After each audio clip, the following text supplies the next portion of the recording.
నమస్తే, welcome to స్వతంత్ర. నేను మురళి. ముందుగా హెడ్లైన్స్ చూద్దాం. తెలంగాణ కేబినెట్ భేటీకి ఈసీ గ్రీన్ సిగ్నల్. అత్యవసర అంశంపై చర్చించనున్న మంత్రివర్గం.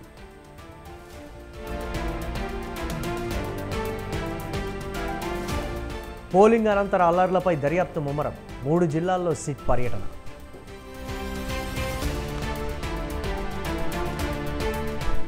లోకేష్ తప్పుడు ప్రచారం చేస్తున్నాడు. టీడీపీ కుట్రపూరిత ఆరోపణలు చేస్తోందన్న పెద్దిరెడ్డి.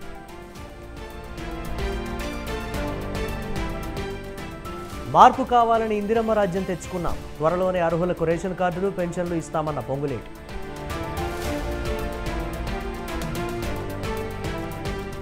బీజేపీకి 200 సీట్లు కూడా దాటవు. రాబోయేది ఇండియా ప్రభుత్వమేనన్న దీది.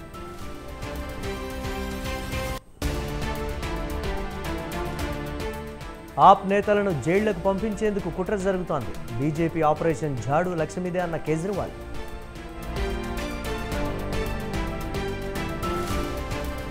ఇరాన్ అధ్యక్షుడు ప్రయాణిస్తున్న హెలికాప్టర్కు ప్రమాదం. ఇబ్రహీం ఆచూకీ కోసం కొనసాగుతున్న గాలింపు చర్యలు.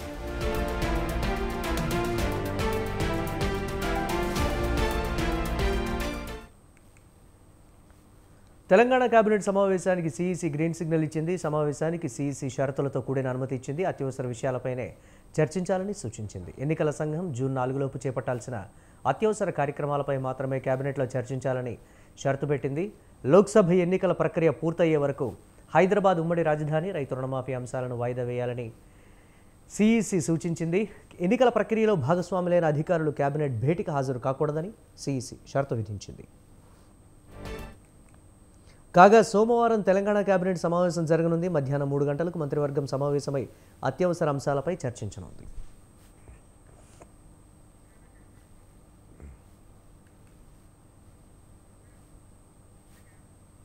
నల్గొండ, వరంగల్, ఖమ్మం గ్రాడ్యుయేట్ నియోజకవర్గ ఎమ్మెల్సీ ఎన్నికల్లో బీఆర్ఎస్ అభ్యర్థిని గెలిపించాలని ఆ పార్టీ వర్కింగ్ ప్రెసిడెంట్ కేటీఆర్ అన్నారు. భువనగిరిలో జరిగిన సమావేశంలో ఆయన పాల్గొన్నారు. ఈ ఎన్నికల్లో గెలుపు తమదేనని ఓటర్లు ఆలోచించి ఓటు వేయాలని కోరారు. బీఆర్ఎస్ అభ్యర్థి రాకేష్ రెడ్డి స్వయం కృషితో పైకొచ్చాడని, హైలీ ఎడ్యుకేటెడ్ వ్యక్తి అని చెప్పుకొచ్చారు. ప్రధాని మోదీ అన్ని వర్గాలను మోసం చేస్తూ వస్తున్నారని, విభజన హామీలను తుంగలో తొక్కారని విమర్శించారు. ఈ 2 సభలు ఉంటాయి. ఒకటి శాసనసభ, రెండవది శాసన మండలి. అదేవిధంగా పార్లమెంట్ కనుక మీరు చూసినట్టయితే లోవర్ హౌస్, అప్పర్ హౌస్ అంటారు. లోవర్ హౌస్ లోక్సభ అయితే అప్పర్ హౌస్ రాజ్యసభ. అసలు ఎందుకు 2 సభలు ఎందుకు ఉండాలి? శాసనసభ, శాసన మండలి వేరువేరుగా ఎందుకు ఉండాలి అంటే ఒక చెక్ అండ్ బ్యాలెన్స్ ఉండాలి సిస్టంలో బ్యాలెన్స్ ఉన్నప్పుడే ప్రభుత్వం అనేది పద్ధతిగా నడుస్తుంది. లేకపోతే అప్పుడప్పుడు ప్రభుత్వాలు నియంతృత్వ పోకడలు అనుసరించినా, ప్రభుత్వాలు కొంత ఏకపక్షంగా పోయినా వాటికి చెక్ పెట్టాలంటే, వాటి యొక్క నియంతృత్వ పోకడలను ఎదుర్కోవాలంటే అప్పర్ హౌస్ కూడా ఉండాలన్న ఒక మంచి ఆలోచనతోనే రాజ్యాంగంలోనే మనకు అప్పర్ హౌస్ అనే ఒక నిబంధన తీసుకొని వచ్చినారు. దానిలో భాగంగానే వచ్చింది మన దగ్గర కూడా శాసన మండలి. శాసనసభకు శాసన మండలికి తేడా ఏంటంటే శాసనసభలో ఉండే 119 నియోజకవర్గాలకేమో డైరెక్ట్గా ప్రజలు ఓట్లేస్తారు. గెలిచిన వాళ్ళు శాసనసభకు వస్తారు, మీకు తెలుసు. శాసన మండలిలో దానికి భిన్నంగా 4 రకాలుగా అక్కడ శాసన మండలి అభ్యర్థుల ఎంపిక జరుగుతుంది. ఏదైనా ఒక రాష్ట్రంలో ఈ 2 సభలు ఉంటాయి. తెలంగాణ పార్లమెంట్ ఎన్నికల్లో బీజేపీకి డబుల్ డిజిట్ వస్తుందని ఆ పార్టీ రాష్ట్ర అధ్యక్షుడు కిషన్ రెడ్డి ధీమా వ్యక్తం చేశారు. కాంగ్రెస్, బీఆర్ఎస్కు చెందిన ఓటర్లు కూడా బీజేపీకే ఓటు వేశారని కిషన్ రెడ్డి అన్నారు. గత బీఆర్ఎస్ ప్రభుత్వం ఉద్యోగ నోటిఫికేషన్ వేయకుండా నిరుద్యోగుల జీవితాలతో ఆడుకుందని ఆయన మండిపడ్డారు. జాబ్ క్యాలెండర్ విడుదల చేస్తామన్న కాంగ్రెస్ అధికారంలోకి రాగానే మర్చిపోయిందన్నారు. 100 రోజుల్లో 6 గ్యారంటీలను అమలు చేస్తామని చెప్పి హామీలను అమలు చేయడం లేదని ఆగ్రహం వ్యక్తం చేశారు. బీఆర్ఎస్ ప్రభుత్వం పోవడానికి 10 సంవత్సరాలు పట్టిందన్న కిషన్ రెడ్డి కాంగ్రెస్ ప్రభుత్వం పోవడానికి 5 సంవత్సరాలు కూడా పట్టేలా లేదన్నారు.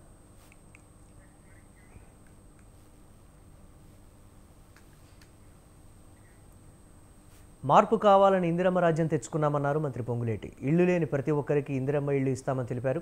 త్వరలోనే అర్హులందరికీ రేషన్ కార్డులు, పెన్షన్లు ఇస్తామన్నారు. గ్రామంలో కమిటీ వేసుకుని సమస్యలు తన దృష్టికి తీసుకురావాలని, భవిష్యత్తులో ఆ కమిటీని ఇందిరమ్మ కమిటీగా మారుస్తామని మంత్రి స్పష్టం చేశారు.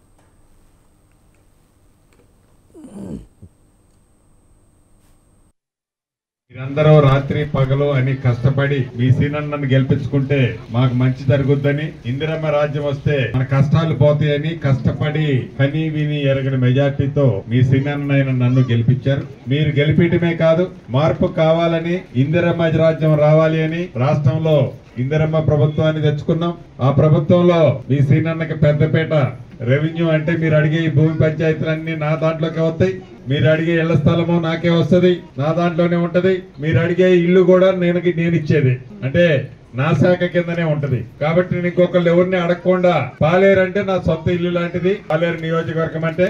కాబట్టి అవసరాలు ఏవైతే ఉన్నాయో గత ప్రభుత్వం తీర్చిందా తీర్చలేదా అని వాళ్ళ మీద నింద మోపను గాని, తీర్చే బాధ్యత మీ ఇంటి కుటుంబ సభ్యుడిగా, మీ పెద్ద కొడుకుగా నాదే అని వేదిక ద్వారా తెలుసు. ఏదైతే గడిచిన అసెంబ్లీ ఎన్నికల్లో మీరందరూ రాత్రి పగలు అని కష్టపడి మీ సీనన్నను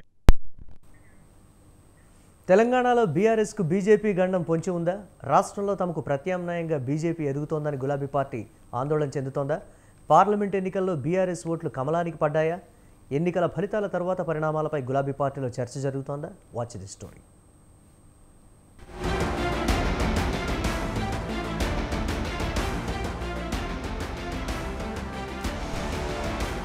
తెలంగాణలో బీఆర్ఎస్ పార్టీకి బీజేపీతో గండం పొంచి ఉందనే చర్చ రాజకీయ వర్గాల్లో జరుగుతోంది. ఇప్పటికే పలువురు బీఆర్ఎస్ నేతలు బీజేపీలో చేరారు. పార్లమెంట్ ఎన్నికల్లో బీజేపీ అభ్యర్థులుగా పోటీ చేశారు. పార్లమెంట్ ఎన్నికల తర్వాత కేంద్రంలో బీజేపీ మరోసారి ప్రభుత్వాన్ని ఏర్పాటు చేస్తే తమకు ప్రత్యామ్నాయంగా ఎదగడం ఖాయమని గులాబీ పార్టీలో టాక్ వినిపిస్తోంది. పార్లమెంట్ ఎన్నికల్లో గులాబీ పార్టీ ఓట్లు బీజేపీ వైపునకు మళ్లినట్లుగా చర్చ జరుగుతోంది.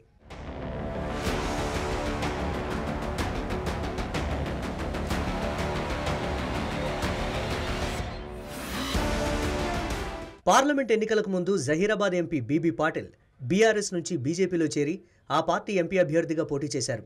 వర్ధనపేట మాజీ ఎమ్మెల్యే ఆరూరి రమేష్ బీజేపీలో చేరి వరంగల్ ఎంపీ అభ్యర్థిగా పోటీ చేశారు.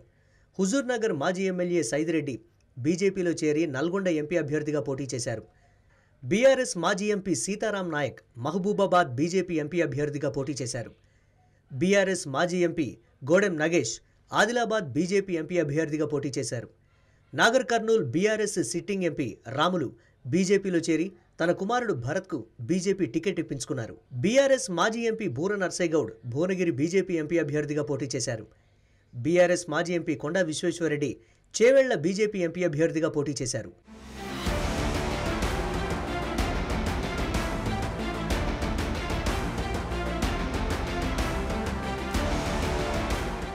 తెలంగాణలో బీఆర్ఎస్ అధికారంలో ఉన్నప్పుడే దుబ్బాక ఉప ఎన్నికలో బీజేపీ చేతిలో బీఆర్ఎస్ ఓటమి పాలైంది. హుజూరాబాద్ ఉప ఎన్నికలో బీజేపీ బీఆర్ఎస్ను ఓడించింది. మునుగోడు ఉప ఎన్నికలో బీఆర్ఎస్ అభ్యర్థికి కోమటిరెడ్డి రాజగోపాల్ రెడ్డి రూపంలో బీజేపీ గట్టి పోటీనిచ్చింది. ఈ నేపథ్యంలోనే తెలంగాణలో బీఆర్ఎస్కు బీజేపీ ప్రత్యామ్నాయంగా మారుతుందని బీజేపీ నేతలు వ్యాఖ్యానించారు.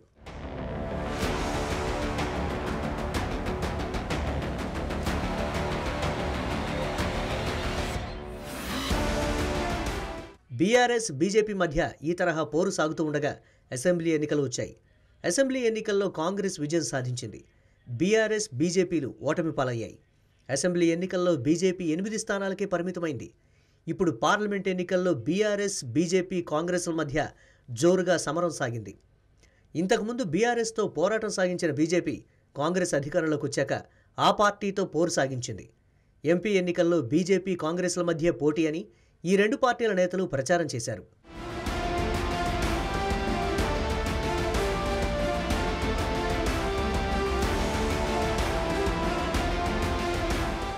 తమను ఓడించేందుకు కాంగ్రెస్ బీజేపీలు ఒక్కటయ్యాయని బీఆర్ఎస్ ఆరోపిస్తోంది. కరీంనగర్ ఎంపీ నియోజకవర్గ పరిధిలో కాంగ్రెస్ ఓట్లు బీజేపీకి బదిలీ అయ్యాయని బీఆర్ఎస్ ఎంపీ అభ్యర్థి బోయినపల్లి వినోద్ కుమార్ కామెంట్ చేశారు. ఇప్పటికే బీఆర్ఎస్ ఎమ్మెల్యేలు అధికార కాంగ్రెస్ పార్టీ పంచన చేరుతున్నారు. పార్లమెంట్ ఎన్నికల ఫలితాల అనంతరం ఈ చేరికలు పెద్ద ఎత్తున ఉంటాయనే టాక్ నడుస్తోంది. పార్లమెంట్ ఎన్నికల ఫలితాల అనంతరం తెలంగాణలో రాజకీయ పరిణామాలు ఎలా మారుతాయో, బీఆర్ఎస్ ఏ విధంగా నిలదొక్కుంటుందో, ఎవరు ఎవరికి సన్నిహితులో, ఎవరు ఎవరికి విరోధులో అంతా భవితే చెప్పాలి.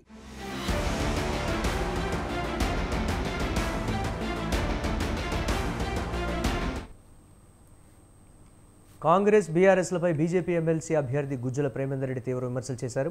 సాధ్యం కాని హామీలతో అధికారంలోకి వచ్చి ప్రజలను మోసం చేస్తోందని విమర్శించారు. గత బీఆర్ఎస్ కాంగ్రెస్ ప్రభుత్వానికి మధ్య తేడా ఏమీ లేదన్నారు. పార్లమెంట్ ఫలితాల అనంతరం బీఆర్ఎస్ అడ్రస్కే ఉండదని విమర్శించారు.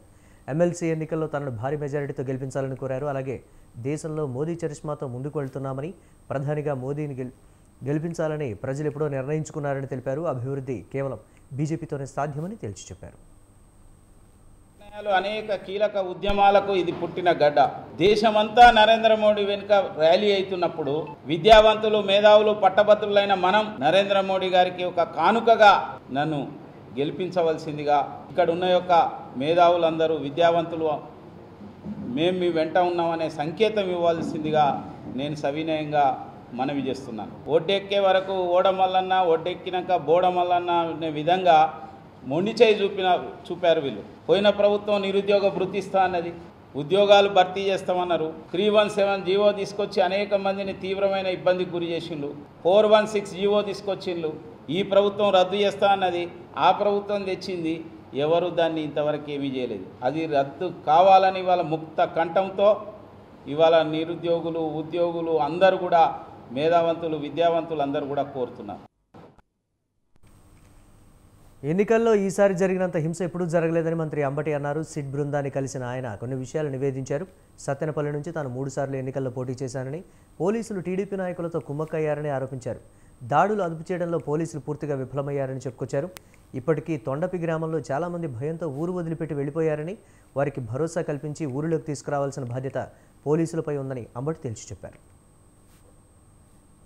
ఎమ్మెల్యే ఇంటి మీదకు వెళ్ళి దూకి కార్లు పగలగొట్టి చేసినటువంటి సందర్భం. అదేవిధంగా నాకు సంబంధించి నా చీఫ్ ఎలక్షన్ ఏజెంట్ నా సన్నిలా వెళితే కారు మొత్తం పగలగొట్టారు. కంప్లైంట్ చేస్తే పోలీసులు రారు, కేసు రిజిస్టర్ చేశారు. దీనికి పోటీగా మనం కేసు రిజిస్టర్ చేయాలని ఒత్తిడి చేస్తూనే దర్జ చేయాలనుకుంటున్నారు. ఎందుకంటే ఆ కారు అద్దాలు బయలుపోయినాయి కదా, మాలుడు కంప్లైంట్ ఇచ్చాడు కదా. మాలుడు కంప్లైంట్ ఇస్తే వాళ్ళు కూడా ఇంకో కంప్లైంట్ ఇచ్చి వాళ్ళు తీసుకోమంటున్నారు. ఇక్కడ ఒక సిఐ గారు ఉన్నాడు, ఆ రాంబాబు, దాన్ని కూడా రిజిస్టర్ చేయాలనుకుంటున్నారు. ఇట్లా దారుణంగా ఫెయిల్యూర్ ఆఫ్ ది పోలీస్, దారుణంగా ఫెయిల్యూర్ అయ్యి ఎన్నికల సమయంలో ఫెయిల్యూర్ అయింది ఇక్కడ పల్నాడులో పోలీస్ వ్యవస్థ. నేను ఇంతకు ముందు కూడా ఆరోపణ చేశాను. ఇవాళ కూడా సిట్ అధికారులని ఎవరైతే వినీత్ బ్రిజ్వాల్ నాయకత్వంలో ఒక సిట్ ఫామ్ చేశారో ఎన్నికల కమిషన్, ఆ బృందాలన్నీ కూడా తిరిగి ఇవాళ ఏం జరుగుతుంది, ఎలా జరిగింది అనే దాని మీద విచారణ చేస్తూ ఉన్నారు. నా నియోజకవర్గంలో ఇవాళ కూడా తొండపి అనే గ్రామం అనాథగా అల్లాడుతూ ఉందని మనం చేస్తాం. టోటల్ ముస్లిం మైనారిటీస్ అందరూ కూడా ఊరు వదిలి వెళ్లిపోయి అక్కడో ఇక్కడో తలదాచుకునేటటువంటి పరిస్థితి ఏర్పడింది. ఇంత దారుణం అండి. ఒక కల్చరల్ సొసైటీలో, ఒక రక్షణ కలిగినటువంటి సొసైటీలో, ఒక ప్రజాస్వామ్యంలో ఊర్లో ఉన్న ముస్లిం మైనారిటీస్ అందరూ కూడా ఎక్కడెక్కడికో పిడుగురాళ్ళ దూర ప్రాంతాలకు వెళ్ళి తలదాచుకోవాల్సినటువంటి పరిస్థితి ఏర్పడిందంటే ఏమిటి ఇంకా మానవ సమాజం ఉందా లేదా ఆలోచించమని మనం చేస్తున్నాం. ఇందాక ఆ సిట్ అధికారిని కలిసినప్పుడు కూడా చెప్పారు, తొండపిలో శాంతి భద్రతలు లేవు, ఎక్కడెక్కడో తలదాచుకున్నారు, వాళ్ళందరినీ తీసుకురండి. టీడీపీ కుట్రపూరిత ఆరోపణలు చేస్తోందని లోకేష్ తమపై ట్విట్టర్లో తప్పుడు పోస్టులు పెడుతున్నాడని మంత్రి పెద్దిరెడ్డి రామచంద్రారెడ్డి మండిపడ్డారు. నారా లోకేష్ లాంటి మూర్ఖులు బుద్ధి తక్కువ మాటలు మాట్లాడుతున్నారని, అందుకే ఆయన్ను పప్పు లోకేష్ అంటారన్నారు. దేవినేని ఉమా 5 ఏళ్లు ఇరిగేషన్ మంత్రిగా పనిచేసి సీటు తెచ్చుకోలేకపోయాడన్నారు. 4వ తేదీ ఎన్నికల ఫలితాల తర్వాత మీరు ముఖాలు ఎక్కడ పెట్టుకుంటారో చూడాలన్నారు. వెహికల్స్లో ఇతర దేశాలకు తరలిస్తున్నారు, వీటిలో వేల కొద్ది డబ్బు వజ్రాలు తరలిస్తున్నారు. ఈ ట్విట్టర్లో ఆయన పెట్టినది ఆయన సొంత ఖాతాలో పెట్టాడు. మరి నిజంగా ట్విట్టర్లో ఆయన చెప్పే ముందు వాస్తవాలు గమనించాలా లేదా? ఎందుకు నిన్ను ప్రజలందరూ కూడా లోకేష్ పప్పు అని ఎందుకు పిలుస్తా ఉన్నారంటే దీన్ని చూస్తేనే అర్థమవుతుంది.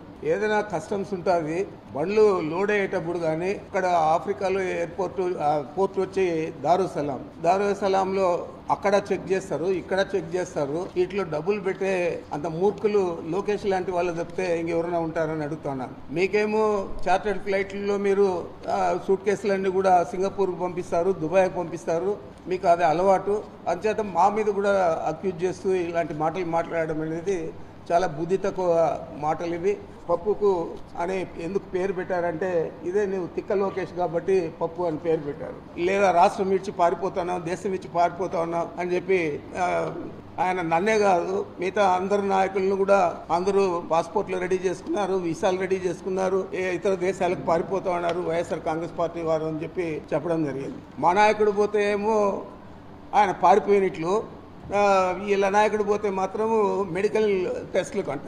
నీకు బుద్ధి లేదు అసలు ఉమా, నీవు కనీసం టికెట్ తెచ్చుకోలేకపోయావు. మంత్రిగా 5 సంవత్సరాలు ఎలగబెట్టి చంద్రబాబు దగ్గర నువ్వేం తప్పు చేసావో మాకు తెలియదు, కానీ నీకు చంద్రబాబుకు తెలుస్తుంది. మరి ఏ విధంగా నువ్వు అసలు నీ కాన్స్టిట్యున్సీకి కూడా మా పార్టీ నుంచి వెళ్ళిన అతనికి సీట్ ఇచ్చారు, అంతకంటే అసమర్థుడు కాబట్టి నీకు ఇవ్వలేదనేది ఈ రాష్ట్ర ప్రజలందరికీ కూడా తెలుసు. నువ్వు కూడా మా గురించి మాట్లాడడం అనేది దయాలు వేదాలు వల్లించినట్లే. కనీసం బుద్ధి తెచ్చుకొని మాట్లాడేది నేర్చుకోవాలని చెప్పి పిచ్చి లోకేష్ మాదిరి నువ్వు మాట్లాడితే నీకున్న పరిజ్ఞానం ఏమైంది అని నేను అడుగుతున్నాను. వైసీపీ 150 సీట్లతో విజయం సాధిస్తుందని ఆశాభావం వ్యక్తం చేశారు రాజ్యసభ సభ్యులు వైవి సుబ్బారెడ్డి. విశాఖ విమానాశ్రయానికి చేరుకున్న ఆయనకు ఘన స్వాగతం పలికారు కార్యకర్తలు, నాయకులు. జగన్ చెప్పినట్లే వచ్చే నెల 9వ తేదీన ముఖ్యమంత్రిగా మళ్లీ విశాఖలోనే ప్రమాణ స్వీకారం చేస్తారని తెలిపారు. ఈ నెల 13న జరిగిన ఎన్నికల్లో వైసీపీకి పెద్ద ఎత్తున ఓట్లు వేశారని తెలిపారు. కుటుంబాలలో మేలు జరిగిన దానికి మరీ ముఖ్యంగా మహిళలు, వృద్ధులు చూపించిన కృతజ్ఞతకు నిదర్శనమే మొన్న 13వ తారీఖు జరిగిన పోలింగ్ సరళి గమనిస్తే అర్ధరాత్రి 11:30-12 వరకు కూడా మార్నింగ్ 7:30 నుంచి మహిళలు మరీ ముఖ్యంగా వృద్ధులు, వికలాంగులు వచ్చి ఓట్లేసిన తీరు చూస్తేనే ఆ రోజే తెలిసిపోయింది రాష్ట్ర ప్రజలందరూ కూడా ఏ విధంగా గౌరవ ముఖ్యమంత్రి జగన్మోహన్ రెడ్డి గారి పట్ల, వైఎస్ఆర్ కాంగ్రెస్ పార్టీ పట్ల ప్రజలు ఆదరణ చూపబోతున్నారు. దానికి నిదర్శనం రేపు తప్పకుండా 4వ తారీఖు జరగబోయే ఓట్ల లెక్కింపులో వైఎస్ఆర్ కాంగ్రెస్ పార్టీ అభ్యర్థులు వన్ సైడ్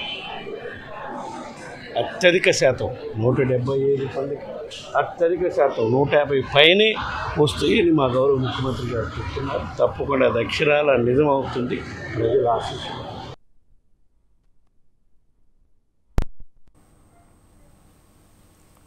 తెలంగాణ కేబినెట్ సమావేశానికి సిఈసి గ్రీన్ సిగ్నల్ ఇచ్చింది. సమావేశానికి సిఈసి షరతులతో కూడిన అనుమతినిచ్చింది. ఈ నేపథ్యంలో అత్యవసర విషయాలపైనే చర్చించాలని సూచించింది ఎన్నికల సంఘం. నిలువుటద్దంగా ఒక నీతికి, నిజాయితీకి, నిర్భీతికి నిలువుటద్దంగా భారత రాజకీయాల్లో సంజీవ్ రెడ్డి గారు నిలిచారు. అదేవిధంగా పుచ్చలపల్లి సుందరయ్య గారు ఎమ్మెల్యేగా, ఎంపీగా, పార్లమెంటులో ప్రతిపక్ష నాయకుడిగా ఉంటూ సైకిల్ మీద పార్లమెంటుకు పోయినటువంటి వ్యక్తి. ఈనాటి రాజకీయ నాయకులు ఒక పంచాయతీ సర్పంచ్ అయితేనే ఫార్చునర్లో పంచాయతీ ఆఫీస్కి వచ్చే రోజు, ఒక ముఖ్యమంత్రి అయితేనే స్పెషల్ లగ్జరీ ఫ్లైట్స్లో విదేశాలకు విహారయాత్రలకు పోయే రోజులు. అలాంటిది పార్లమెంటులో ప్రతిపక్ష నాయకుడిగా ఉంటూ సైకిల్ మీద పార్లమెంటుకు పోయాడు. కాబట్టి అటువంటి నిరాడంబర నాయకుడు. కాబట్టి వీళ్ళిద్దరినీ నేటి రాజకీయ నాయకులు కానీ, యువత కానీ అటు ఆదర్శంగా, మార్గదర్శకంగా తీసుకోవాల్సిన అవసరం ఎంతైనా ఉంది. ఒక నీతికి, నిజాయితీకి, నిర్భీతికి నిలువుటద్దంగా భారత రాజకీయాల్లో సంజీవ్ రెడ్డి గారు నిలిచారు. అదేవిధంగా పుచ్చలపల్లి సుందరయ్య గారు ఎమ్మెల్యేగా, ఎంపీగా. ఏపీ సార్వత్రిక ఎన్నికలు ముగిసిన అనంతరం జరిగిన అల్లర్లపై స్పెషల్ ఇన్వెస్టిగేషన్ టీం దర్యాప్తును ముమ్మరం చేసింది. పల్నాడు, అనంతపురం, తిరుపతి జిల్లాలో చెలరేగిన హింసపై సిట్ అధికారులు విచారణ చేస్తున్నారు. ఈ దర్యాప్తులో కీలక అంశాలు వెలుగులోకి వస్తున్నాయి. నరసరావుపేట, కారంపూడి పోలీస్ స్టేషన్లకు వెళ్లి సమాచారాన్ని సేకరించారు.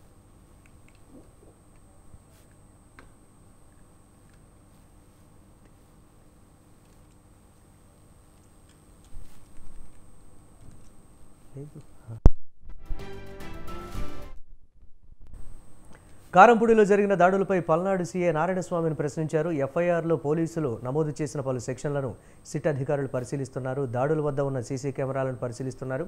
పల్నాడు జిల్లాలో తెలుగుదేశం పార్టీ, వైఎస్ఆర్సీపీల నుంచి దాడులపై సిట్కు ఫిర్యాదులు అందాయి.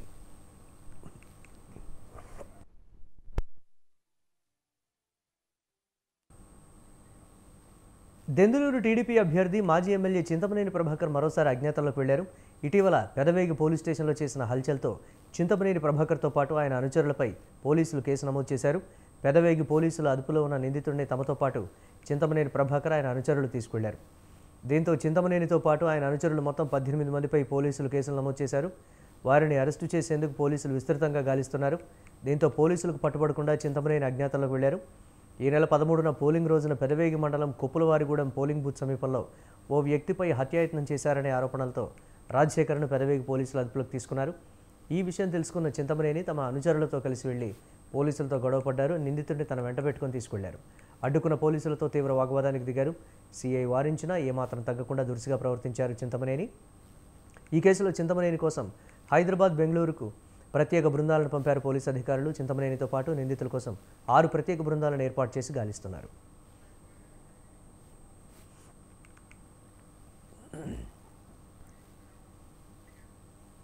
తెలంగాణలో రాగల 3 రోజుల పాటు తేలికపాటి నుంచి మోస్తరు వర్షాలు కురిసే అవకాశం ఉందని హైదరాబాద్ వాతావరణ కేంద్రం తెలిపింది. ఇవాళ ఉరుములు మెరుపులతో పాటు గంటకు 30 నుంచి 40 కిలోమీటర్ల వేగంతో ఈదురుగాలులతో కూడిన తేలికపాటి నుంచి మోస్తరు వర్షాలు కురుస్తాయని వెల్లడించింది. నైరుతి రుతుపవనాలు ఈరోజు మాల్దీవుల్లో కొంతవరకు, కోమరిన్ ప్రాంతంలో కొంతమేర, దక్షిణ బంగాళాఖాతం, నికోబార్ దీవులు, దక్షిణ అండమాన్ సముద్రంలోని కొన్ని ప్రాంతాల వరకు విస్తరించాయని వాతావరణ కేంద్రం సంచాలకులు వివరించారు. దక్షిణ ఛత్తీస్గఢ్ నుంచి తెలంగాణ, రాయలసీమ మీదుగా దక్షిణ అంతర్గత కర్ణాటక వరకు సగటు సముద్ర మట్టానికి 3.1 కిలోమీటర్ల ఎత్తులో కొనసాగిన ఆవర్తనం ఈరోజు బలహీనపడిందని పేర్కొన్నారు.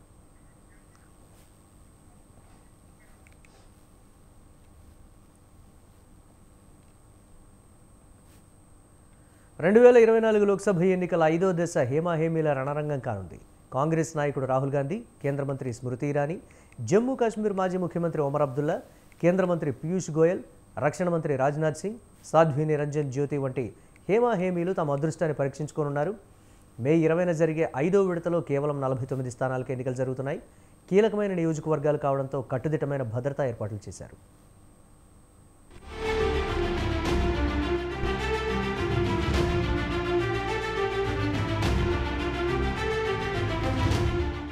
లోక్సభ ఎన్నికలు కీలక ఘట్టానికి చేరుకున్నాయి. మే 20న 5వ విడతలో 6 రాష్ట్రాలు, 2 కేంద్రపాలిత ప్రాంతాలైన జమ్మూ కాశ్మీర్, లద్దాఖ్లో కలిపి 49 నియోజకవర్గాలకు ఎన్నికలు జరగనున్నాయి. ఉత్తరప్రదేశ్లో రాయ్బరేలీ, అమేథీతో పాటు 14 స్థానాలు, మహారాష్ట్రలో ముంబై మహానగరంతో సహా 13 కీలక స్థానాలు, పశ్చిమ బెంగాల్ 7, బీహార్, ఒడిశాలో 5 నియోజకవర్గాలకు, జార్ఖండ్లో 3, జమ్మూ కాశ్మీర్, లద్దాఖ్లో చెరో పార్లమెంటు స్థానానికి పోలింగ్ జరుగుతుంది. కట్టుదిట్టమైన భద్రతా ఏర్పాట్లు చేశారు.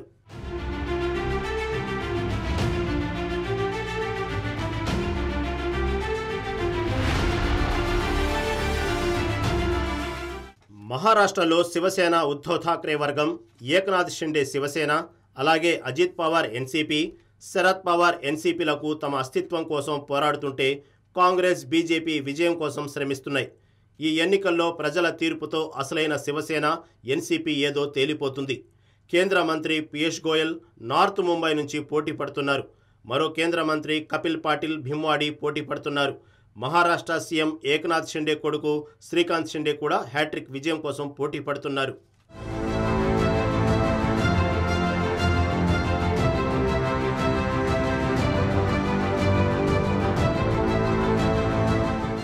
దేశ ప్రజల ఆసక్తి అంతా ఉత్తరప్రదేశ్లోని రాయ్బరేలీ, అమేథీ నియోజకవర్గాలపైనే ఉంది. కేరళ, వైనాడ్లో ఇప్పటికే ఎన్నికలు ముగిశాయి. అక్కడ నుంచి పోటీ చేసిన కాంగ్రెస్ నేత రాహుల్ గాంధీ తమ కుటుంబం అడ్డా అయిన రాయ్బరేలీను నిలుపుకునేందుకు మళ్లీ ఎన్నికల గోదాలు దిగాడు. ఈ లోక్సభ ఎన్నికల్లో 2 స్థానాల నుంచి పోటీ చేస్తున్న ఏకైక నాయకుడు రాహుల్ గాంధీ. అమేథీలో 2019లో రాహుల్ గాంధీని ఓడించిన జైంట్ కిల్లర్ కేంద్ర మంత్రి స్మృతి ఇరానీ ఈసారి అమేథీలో కిషోరీలాల్ శర్మతో పోటీ పడుతోంది.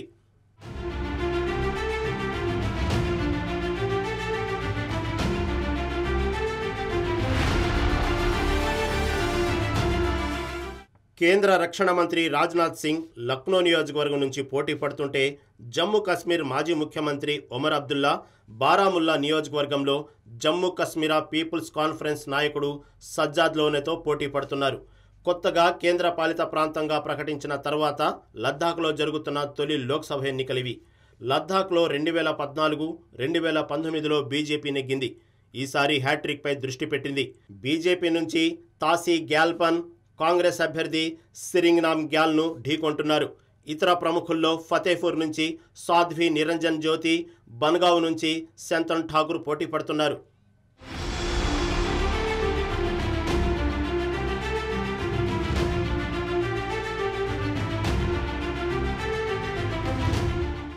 పశ్చిమ బెంగాల్లో ఘర్షణలకు అవకాశం ఉన్న సున్నితమైన 7 నియోజకవర్గాలకు ఈ విడతలో ఎన్నికలు జరుగుతున్నాయి. దీంతో ఆయా నియోజకవర్గాల్లో భారీగా బలగాలను మోహరించారు. ఒడిశాలో 5 లోక్సభ స్థానాలు, 35 అసెంబ్లీ స్థానాలకు మే 20న ఎన్నికలు జరుగుతున్నాయి. ఎన్నికలు సజావుగా నిర్వహించేందుకు ఏర్పాట్లన్నీ పూర్తయ్యాయి.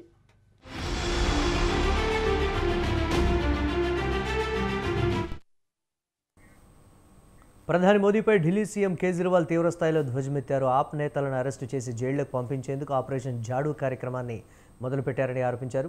ఆప్ను ముప్పుగా భావిస్తున్న బీజేపీ తనకు బెయిల్ వచ్చినప్పటి నుంచి ఆపరేషన్ జాడు పేరుతో కార్యక్రమాన్ని మొదలుపెట్టిందన్నారు. ఆప్ నేతల అరెస్టులు, పార్టీ బ్యాంక్ అకౌంట్లను సీజ్ చేయడం, ఆప్ కార్యాలయాలను మూసివేయించడం వంటివి అందులో భాగమే అని కేజ్రీవాల్ తెలిపారు. బిభవ్ కుమార్ అరెస్టుకు నిరసనగా బీజేపీ ప్రధాన కార్యాలయాన్ని ముట్టడించేందుకు పార్టీ కార్యకర్తలతో బయలుదేరినప్పుడు కేజ్రీవాల్ ఈ వ్యాఖ్యలు చేశారు. कि आम आदमी पार्टी बीजेपी के लिए चुनौती बने, बड़ी बने, उसको यहीं पे कुचल देना जरूरी है. उसके लिए उन्होंने ऑपरेशन झाड़ू चालू किया है. इस ऑपरेशन झाड़ू के तहत आम आदमी पार्टी के बड़े नेताओं को गिरफ्तार किया जाएगा, गिरफ्तार किया जा रहा है. आने वाले समय में आम आदमी पार्टी के बैंक अकाउंट्स को सीज किया जाएगा. ईडी का वकील ऑलरेडी कोर्ट में ये बयान दे चुका है कि चुनाव के तुरंत बाद आम आदमी पार्टी के बैंक अकाउंट सीज किए जाएंगे. ये मैं अपनी मर्जी से नहीं बोल रहा. उन्होंने कहा अभी పీఓకే ఎప్పటికైనా భారతదేశంలోని భూభాగమే అని కేంద్ర హోంమంత్రి అమిత్ షా మరోసారి స్పష్టం చేశారు. ఉత్తరప్రదేశ్లోని ప్రయాగ్రాజ్లో షా ఎన్నికల ప్రచారం నిర్వహించారు. కాంగ్రెస్ పార్టీ 70 ఏళ్లుగా ఉన్న ఆర్టికల్ 370ని అమలు చేసిందని, కానీ ప్రజలు ఆ చట్టం రద్దు కోసం మోదీని గెలిపించారని తెలిపారు.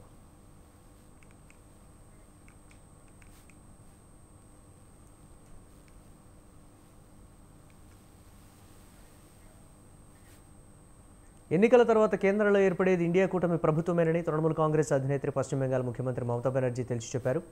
అరంబాగ్ లోక్సభ నియోజకవర్గంలోని గోఘట్లో ఎన్నికల ప్రచారం సందర్భంగా మమతా ఈ వ్యాఖ్యలు చేశారు.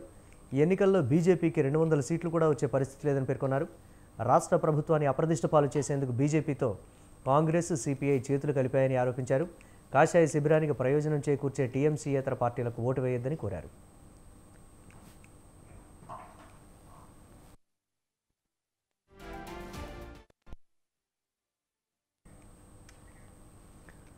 లోక్సభ ఎన్నికల ప్రచారంలో భాగంగా భారత ప్రధాని నరేంద్ర మోదీ బెంగాల్లో సుడిగాలి ప్రచారం చేశారు. బిష్ణుపూర్లో భారీ ర్యాలీ నిర్వహించారు. బెంగాల్లో అరాచక పాలన రాజ్యమేలుతోందని విమర్శించారు. మహిళలకు భద్రత లేకుండా పోయిందన్నారు. లోక్సభ ఎన్నికల్లో బీజేపీని గెలిపించి టీఎంసీకి గట్టి బుద్ధి చెప్పాలని మోదీ పిలుపునిచ్చారు. పేదల కోసం కేంద్రం పంపించిన ఉచిత రేషన్ను తృణమూల్ నేతలు లూటీ చేస్తున్నారని తీవ్ర ఆరోపణలు చేశారు మోదీ. కేంద్ర పథకాల పేర్లు మార్చి మమతా బెనర్జీ తన పథకాలను చెప్పుకుంటున్నారని విమర్శించారు. ప్రతిపక్షాలు రిజర్వేషన్లను లాక్కోవాలని చూస్తున్నాయని పురూలియా ప్రచారంలో ప్రధాని మోదీ చెప్పారు. టీఎంసీ కూడా వారికి అండగా నిలుస్తోందన్నారు. బాబాసాహెబ్ అంబేద్కర్ మత ప్రాతిపదికన రిజర్వేషన్లను వ్యతిరేకించారని మోదీ గుర్తు చేశారు. కానీ ఇండియా కూటమి మతం ఆధారంగా రిజర్వేషన్లు ఇవ్వాలని కోరుతోందన్నారు. కర్ణాటకలో ముస్లింలకు ఓబీసీ కోటాలో రిజర్వేషన్లు ఇచ్చారని అన్నారు. ఈ కుట్రలో కాంగ్రెస్తో టీఎంసీ భుజం కలిపి నిలుస్తోందన్నారు మోదీ.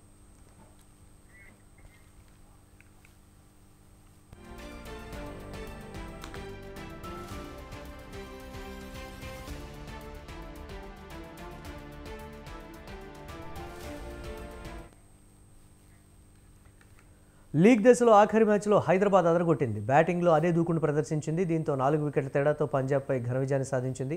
ట్రావిస్ హెడ్ మొదటి ఓవర్ తొలి బంతికే అవుట్ అయిన అభిషేక్ శర్మ దంచుకొట్టాడు. రాహుల్ త్రిపాఠి, నితీష్ రెడ్డి, క్లాసెన్ మెరుపులు మెరిపించడంతో పంజాబ్ నిర్దేశించిన 215 పరుగుల లక్ష్యాన్ని 19.1 ఓవర్లలో ఛేదించింది. అంతకుముందు టాస్ గెలిచి బ్యాటింగ్కు దిగిన పంజాబ్ 5 వికెట్ల నష్టానికి 214 పరుగులు చేసింది. ఓపెనర్ ప్రభు సిమ్రన్ అద్భుత ఇన్నింగ్స్కు అథర్వ తోడై రొస్సో, జితేష్ శర్మ బ్యాటింగ్ తోడవడంతో ఆ జట్టు భారీ స్కోర్ చేయగలిగింది. సన్ రైజర్స్ బౌలర్లలో నటరాజన్ 2 వికెట్లు తీయగా కమిన్స్, విజయకాంత్ చెరో వికెట్ తీశారు.